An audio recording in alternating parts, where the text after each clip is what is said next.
నమస్తే, నేను Yashoda. Welcome to Pallavi TV. Medak జిల్లా చేగుంట జెడ్పీహెచ్ఎస్లో రాజ్యాంగ దినోత్సవాన్ని ఘనంగా నిర్వహించారు.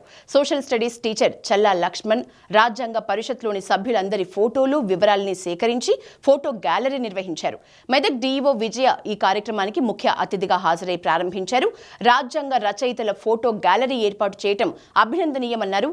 రాజ్యాంగం గురించి ప్రతి విద్యార్థి అవగాహన పెంచుకోవాలని సూచించారు.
రాజ్యాంగం యొక్క సింబల్ ఏముంది?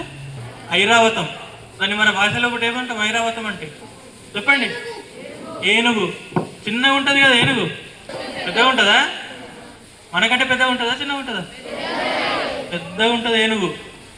అంటే మన రాజ్యాంగం ఏందన్నట్టు పెద్దది. ఏనుగు చూసిరా ఎవరన్నా? నిజంగా చూడకుండా బొమ్మలలోనైతే చూసిరు కదా, టీవీలో సినిమాలలో చూసిరు కదా. దాని చెవులు ఎట్లుంటాయి, కన్నులు ఎట్లుంటాయి, చిన్నగా ఉంటాయి. ఏమండే మీకు ఏనుగు బొమ్మ గుర్తు రాకపోతే వినాయకుని బొమ్మ గుర్తు చేసుకోండి. ఏనుగు తలకైనా కదా వినాయకుని పెట్టింది. కన్నులు ఎట్లుంటాయి, చెవులు ఏ విధంగా ఉంటుంది. దాని అర్థం ఏంటంటే మనం చేసేటటువంటి పని సూక్ష్మంగా చూడాలి. అంటే సూక్ష్మంగా చూడడం అంటే చిన్నగా చూడాలని కాదు, అదే చెప్తున్నా. మంచిగా పరిశీలించి చూడాలి, తదేకంగా చూడాలి. అర్థమవుతుందా? మంచిగా పరిశీలించి చూడాలి. బయట వారు చెప్పేటటువంటి విషయాన్ని ఏ విధంగా వినాలి?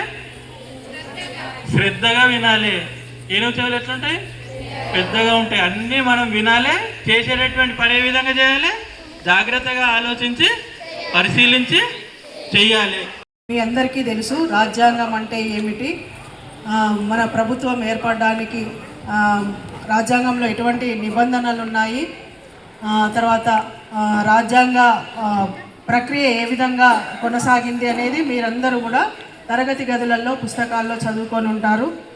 మన రాజ్యాంగం రచించడానికి ఎంతమంది మహనీయులు కృషి చేశారు, వాళ్ళందరూ కూడా ఒక్కసారి మనం ఈరోజు స్మరించుకోవడం కోసం మీకు ఫోటో ఎగ్జిబిషన్ కూడా ఏర్పాటు చేయడం జరిగింది.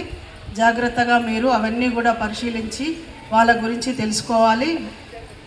తర్వాత రాజ్యాంగం మనకు కల్పించినటువంటి హక్కులు కావచ్చు, బాధ్యతలు కావచ్చు, రాజ్యాంగంలో ఉన్నటువంటి ఆదేశ సూత్రాలు ఇవన్నీ కూడా మీరు చదువుకొని ఉన్నారు. అయితే ప్రభుత్వానికి రాజ్యాంగం అనేది గుండె లాంటిది. ఎందుకంటే ప్రభుత్వం ఏ విధంగా ఏర్పడాలి, మన ప్రజాప్రతినిధులను ఏ విధంగా ఎన్నికల ప్రక్రియ ద్వారా ఎన్నుకుంటాము, తర్వాత మన ప్రభుత్వానికి నడిపించాలంటే ఎటువంటి శాసనాలు చట్టాలు మనం ఏర్పరచుకోవాలి, రాజ్యాంగ ప్రక్రియ అనేది ఏ విధంగా ఉంటుంది, ఇవన్నీ కూడా మీరు పుస్తకాల్లో చదువుకున్న దానికంటే ఇటువంటి కార్యక్రమాల ద్వారా మీకు చిరస్థాయిగా ఆ అంశాలు గుర్తుండిపోవడానికి అవకాశం అనేది లభిస్తుంది. ఇటువంటి మంచి అవకాశం ఈరోజు మన పాఠశాల లోపల మన సాంఘిక శాస్త్ర ఉపాధ్యాయులు ఏర్పాటు చేయడం జరిగింది.